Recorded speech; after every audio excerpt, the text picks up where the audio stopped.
Hey everyone, what's up? Uh, Patch just came out. I'm really excited for it. I thought I'd do just an impromptu patch rundown. So I'm gonna really go over that real quickly. I'm gonna kind of describe how I feel about each of the changes, how it affects a champion in probably a professional setting, and then what it does for low elo. As well as some of my thoughts on this. So if I see something that I think is inconsistent, I'll share that real quick. So well, without further ado, let's read it. Okay, so we're holding off on going too crazy with balance changes until after 9.9. Okay, so they like the patch. They think the patch is really stable. Um, I think really you just take the B out of stable. It's stale. That's really all there is to it. I get that they're like really happy. They don't want like an ardent upset again, but I really want to move away from seeing Silas and Akali every like every game in pro play. So I'm not too happy with that. I think that they do have Akali changes this patch, so maybe we'll get those. So let's see. Big adjustments with Soul and Kale. Good. Those champions are kind of fucked. Respective spaces make it difficult. Should be more comprehensible. I saw the Aurelian Soul changes, and I felt like they kind of made him a little more generic, but at the same time, right now he is too strong at what he does, and it just makes him a really overcrowding niche pick. It's a weird combo. Basically though, you'll see a lot. Only a few people can play Aurelian Soul, but at the level that they can play him at, it is extremely powerful when he's just that strong. He's able to just AFK shove lanes and then roam. No one's able to do anything on the map until he falls off. It's not a fun play style to play around. I don't think I've lost to an Aurelian Soul in like my past 5 Soul games, but at the same time, I hate playing against it. I know that for like the first 4 waves, maybe even 5, I can't do anything, and so I did not like where he was. I don't know if I liked where they decided to take him though. We'll see. Read on. Um, Kale, I really hope they're evening out her power spikes. Right now, it's like oh, what was it? So let's say her early game is at like a -2 out of 10, okay, and then her level 6 is at like a 3, and then her mid game is at a 7, and then her late game's at a 9, 10 maybe. Um, that's just a really sharp power curve, and so I think what they're trying to do is they're trying to make it so that she's at like a 2 early game, but down to like an 8 or a 7 late game. It's still like a really nice curve, but it's not so extreme. I would really like to see. I would really like to see Kale get like the ability to fight and use like a combat keystone rather than Klepto. I really hate Klepto. I think it's a bad rune, and I think people that are crutching on it are really just not in a great state at all. So maybe we'll see that changed. So skins, fantastic skins by the way. Aurelian Soul. So we're seeing here is we're seeing his passive go down in damage. The ratio's going up early levels. Not That's not going to matter as much. It's about later on. A point 0.7 AP ratio is not going to be impactful early on when you have like 50 AP. It's only when you have like 100, 200 that it really starts showing, and by then the ratio will have evened out. So he doesn't gain enough damage in the early game. This is just like a complete nerf to his passive damage. So it's going to be like less wave clear, less ambient wave clear. That's the most important part. Q, a lot more utility, a lot more move speed. Yeah, this is setting him up to be just better with landing the CC. That's pretty cool. And then right here, it looks like they're trying to up his burst damage while keeping his sustained damage kind of okay. So 6 to 4 to 8 to 2. So right now this is like a toggle and this is the cooldown on it. Instead now you just have this constant sort of barrage of 3 hits. After 3 seconds, start. Okay, so he gains some move speed afterward. Um, okay, so I'm going to talk about Annie. Gonna go off on a tangent about that. So right now, Annie does not have the tools that she needs to succeed, and so she makes up for it in having a bit of what would be like overtuned stats. In the same way, Aurelian Soul does not have a lot of the tools he needs to succeed, so he's kind of just working on broken numbers, giving him a little more move speed to get into fights. And to kite out is really nice. Giving him more move speed to land his Qs and roam is really nice. So what they're trying to do here is really they're just trying to make it so that he feels good enough that you don't have to like increase the numbers by some insane amount just to make him workable. E range is holy shit. Okay, so it's increased by 2,500 at rank 1. That's huge. That's literally a TF ulti. Wow. Wait. Okay. And then he's got the Q move speed as well. That's 20 per. Okay, this guy is gonna be fucking speedy. Like he's gonna get into fights really quickly. Wow. Wow, that's a lot. Okay, so the champion's gonna be more bursty. The champion's going to be um faster, and he's just going to have a lot more reliability, even in the early games. I don't want to say reliability, right? His damage is going to be a lot higher up. The only issue that you see is that he's not going to have like that just constant DPS source. So he's not going to be able to push in nearly as hard early game. You have to be more careful about that. You're going to have your bad matchups like really amplified. Like the Fizz, the LeBlanc, those matchups are going to be so bad for Aurelion Sol right now. But in the end, what this means is that he can probably, I think he can actually compete with Talia for a um, high tier roam pick. We'll see. Galio. Galio, mana regen. What is that? Just a cleaned up number? Yeah, okay, that's a cleaned up number. Q, CD down. I know his passive is reduced by CD. It's not reduced on. I don't think it's reduced on hitting anyone with your abilities. Let me check that out quickly. Galio.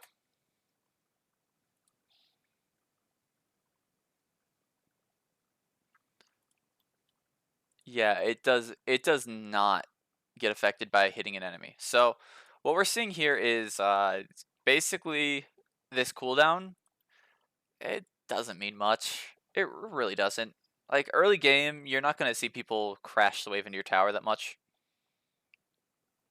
And I mean, that's really just a way for you to go faster. Rank 3, you're gonna see a 1 second cooldown change. That's nothing. That's not really significant at all. Like I like the character. I think he's cool, but that's not gonna help him. Um, yeah, that's really not. Okay, W minimum damage up by what is that? 30 at that rank? Yeah. Okay, so up at 30 at rank 5. Okay, so that might holy 240. I'm just confused that oh geez, that's 90 extra base damage. I don't know who'd be in the W for that long. I guess there's one really cool thing about this change, and that's that it actually rewards you for like holding the circle on people for longer. But at the same time, so there's this like unique choice of do I hold it in case they flat, or like do I hold it for more damage, or do I just use it in case they flash? And so there's this really neat little you might greet it more if you get like you literally get quadruple the damage at or no triple the damage at late game. So that's nice. That's cool. I don't think that's really gonna be enough for Galio because you have to think about like when a champion uses an ability, how much they use it, how reliably can they use it. In the early game, Galio cannot use his W that much at all. If he does, his enemy is either a melee champion who used their W or like their mobility spell too early, or they are a squishy that caught out and should never be in range of Galio anyways. So I don't think these changes are going to do much for him. Even late game, you only get one off. So if you're getting like a 3-4 man W, that'll be nice. Anything else, it looks good on paper. That's really all you could say. Okay. Callista, buffs, disgusting. Champion shouldn't be viable. Buffs, buffs. Okay, that's gross. It's just mana growth. That's not the worst. The AD buff is kind of. I think the champion still has like a 0.9 AD ratio on her auto attacks. So, whatever, man. Whatever. I honestly I hate the champion. I don't think she should ever be viable. Her and Azir are both terrible champions. Okay, Kale. This is gonna be an interesting one. The cost of her late game carry potential should be a weaker champion, but she and her opponent should have more influence on whether or not she gets there. Okay, Arisen form at Arisen form is earlier, and a flame form at 11. I don't know what this is. I have no clue what this is. Okay. I'll have to double check on that because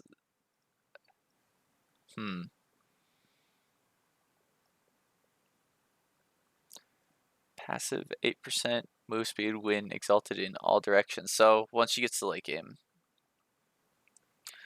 Zealous stack sources against all basic attacks. Whoa. Arisen attack range, good, it's lower. I think Kale should not be, be being played top. I think she should be a mid laner. Or at the very least, she should be punished by champions with longer ranges. And, having that lower attack speed or attack range will be a really good way to rein that in. But this does mean you need to come up with some sort of buffs for her. Bonus attack speed no longer increases 10%. Okay. Transcendent Fire Wave. No longer deal true damage. Interesting. Do they do magic? She gains additional 50 range. Okay.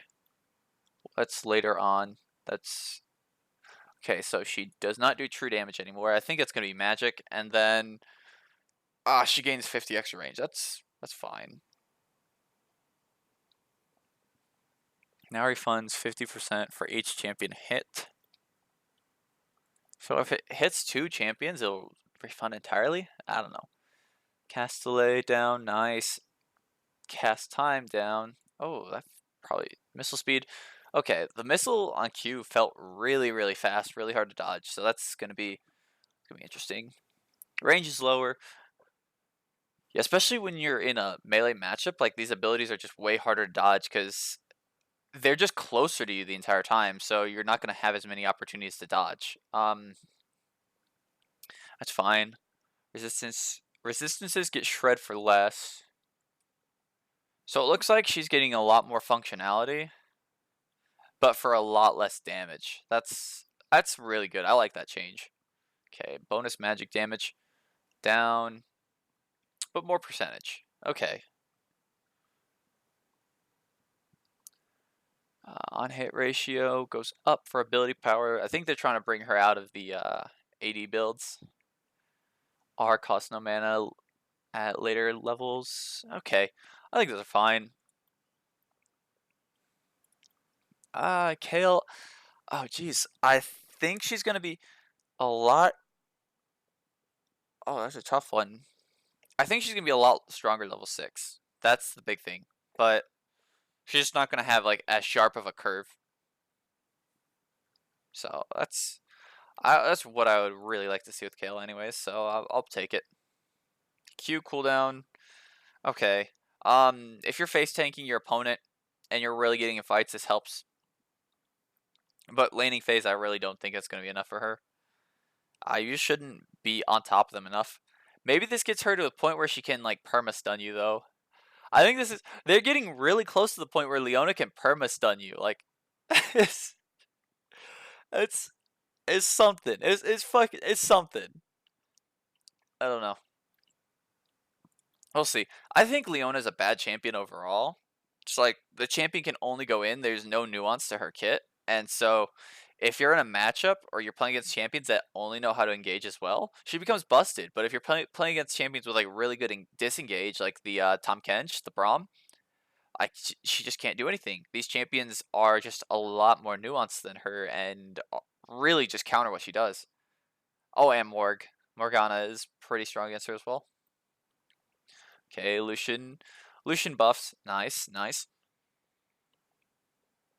They've nerfed sustain as well, so I think.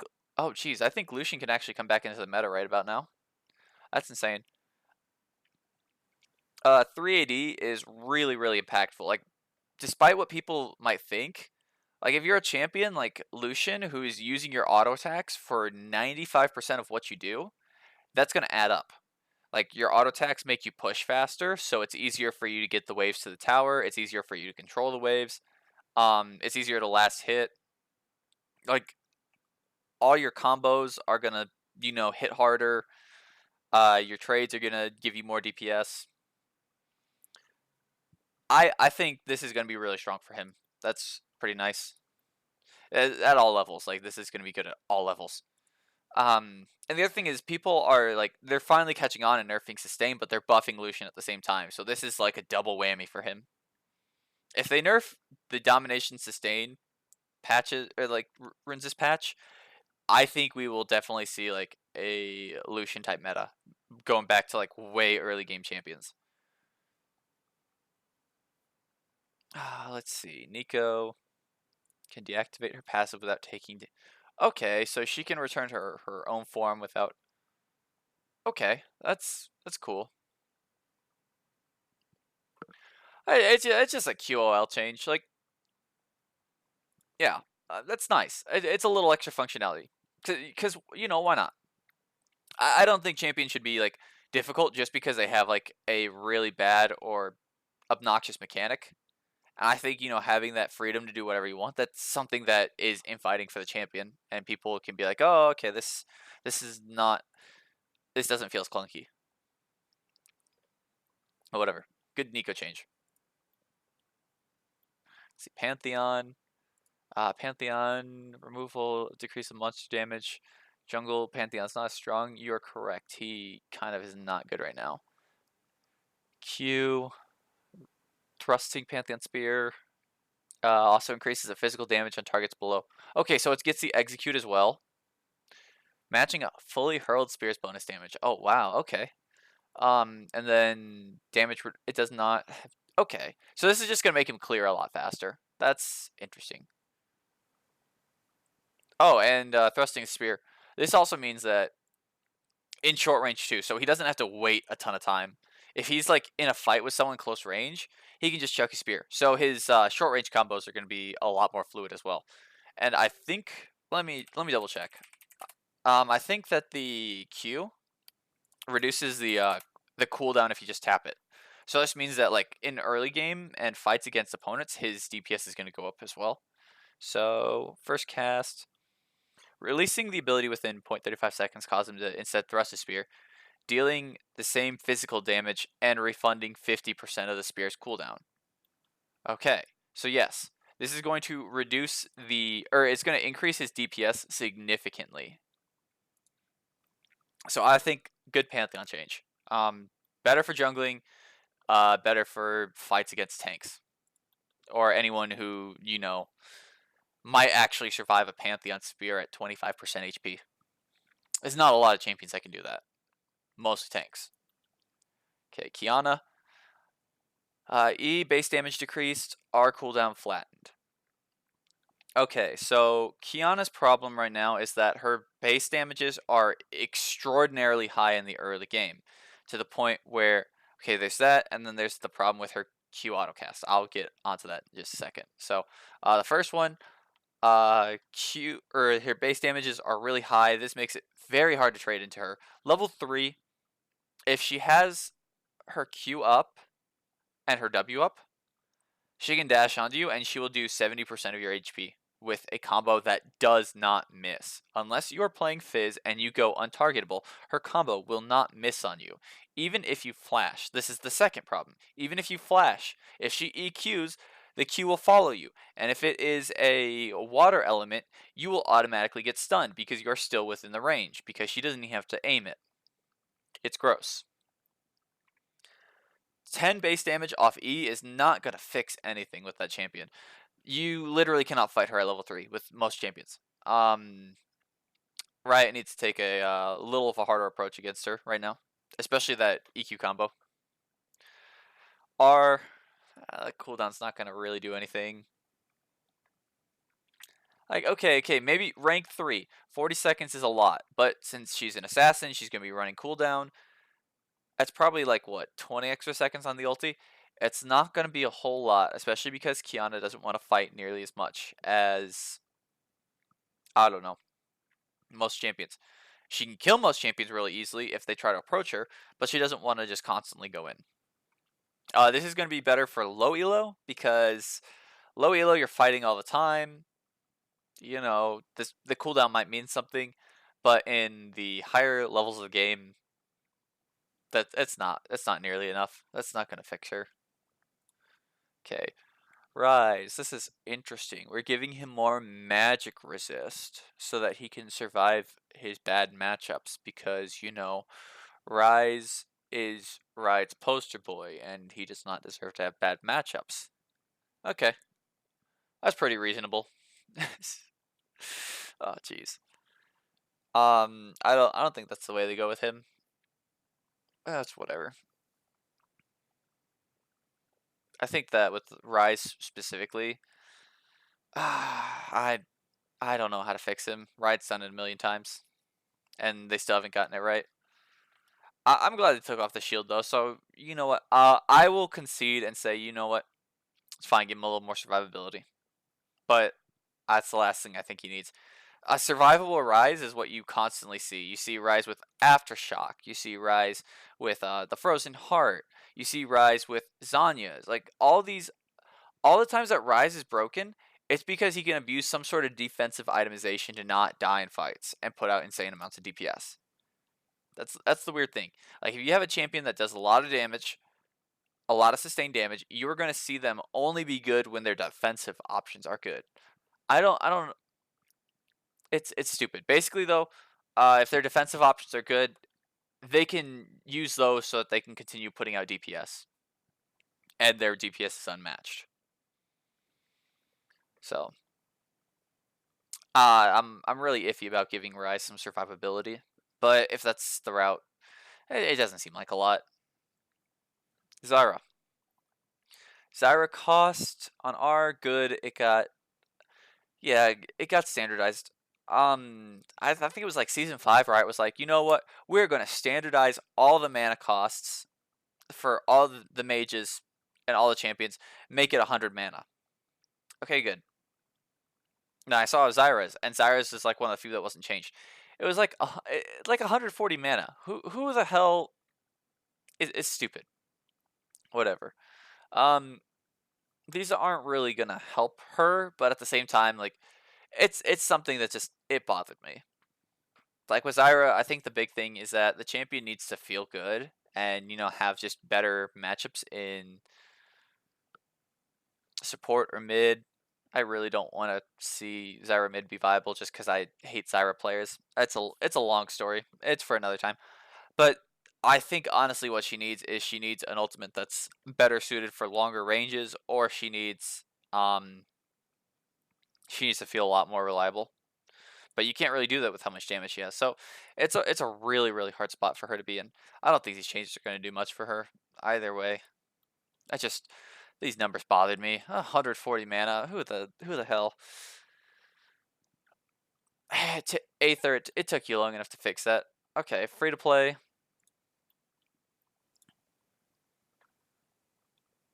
Okay, so as promised, we're officially increasing the number of free champions to 15. Nice. Bug fixes. I love reading the bug fixes. Some of them are hilarious. like this one. If Silas dies immediately after casting Pantheon's R, he will no longer be locked out. He was okay, so he would use the Pantheon R and then instantly die, and then like he couldn't use his basic abilities for the rest of the game. Like that's so bad. Okay. If Tom Kench dies while using W on another unit, the unit's HP can now properly go below. Jeez. All right, so that's everything. Nice, nice. Okay, I like this. So let's recap this real quick. Aurelion Soul changes. They sharpen his matchups. As opposed to Kale, Kale's power curve got flattened. Aurelion Soul's got sharpened. So this is going to make him really, really good at handling some of his better matchups, and it just really gives him a lot of extra power.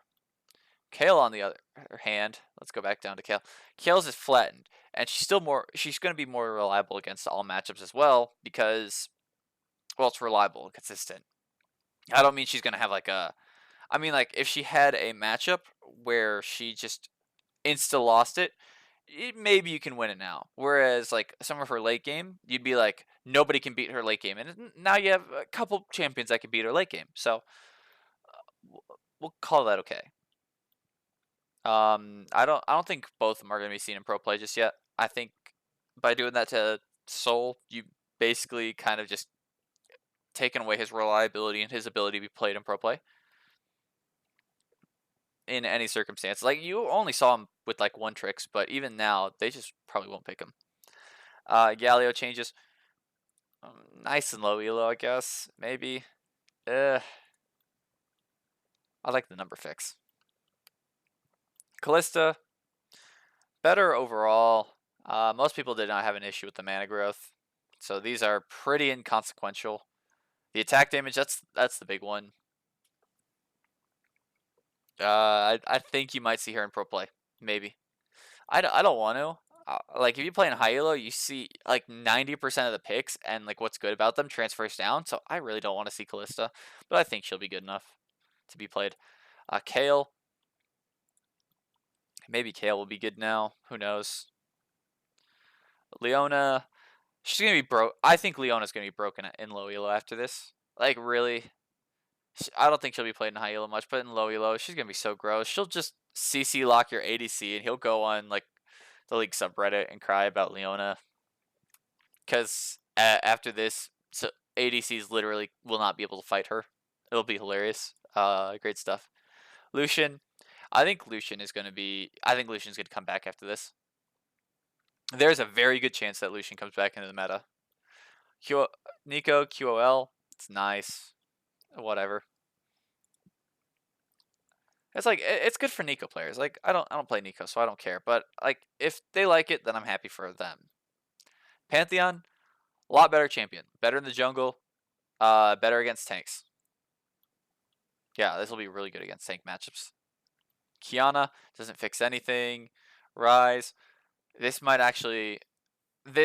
has a 50-50 chance of bringing him back into pro play. If he's tanky enough now, he'll be seeing play everywhere. If he's not, then maybe next season we'll get our 8th Rise rework. And then the Zyra change. Zyra change doesn't do anything. So, kind of bland patch. Whatever. I was kind of hoping to see changes to Sylas and Akali, especially before Worlds. But it looks like we're not getting that. Oh well. Well, that's patch rundown. If you have any questions, I'm always open to them. And peace out.